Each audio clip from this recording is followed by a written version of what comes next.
आपण मते एही सभागृहरे मोर मत रखिबाकू सुजोग देइथिबारु मु आपणक निकटरे कृतज्ञ।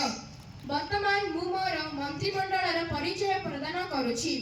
मो मंत्रिमंडल शिक्षा विभाग में सोनाक्षी दास महोदया, स्वास्थ्य मंत्री रे प्रियंका प्रियदर्शनी महोदया, परिवहन और जोगाजोग विभाग में एन आदिलक्ष्मी महोदया, क्रीड़ा विभाग में इप्सिता प्राश्का महोदया, कृषि विभाग में प्रीति कुमारी कौशल्या महोदया, खाद्य विभाग में खुशी पात्र महोदया, महिला सशक्तिकरण व शिशु कल्याण विभाग में श्रावणी प्रधान महोदया, जंगल व परिवेश विभाग रे सुस्मिता प्रियदर्शनी महोदया इत्यादि मोर विभिन्न विभागर दायित्व रे रही निजर कार्य को सेवारे सुचारू रूपे संपादन करुछंती।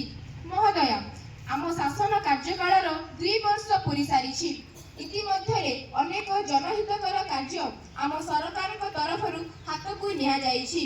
एथिरे आमे अधिकांश क्षेत्र में सफलता मध्य हासिल करिछु। ओडिशावासी मध्य एही योजना गुडी को हृदयर सहित ग्रहण करिसंती।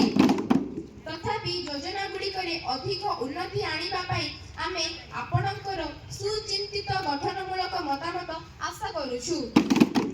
आजिकाली शिक्षा द्वारा आम ओडिशा धीरे धीरे आगे चली प्रगतिर पथरे।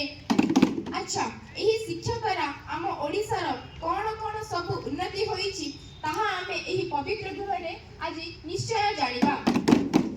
आजिकाली आम विद्यालय मानकरे डिजिटल शिक्षा को अधिक प्रोत्साहन दिया जाउछि, जहा द्वारा आम पिला माने किछि नूतन धरणर शिक्षा पाई पारुछंती।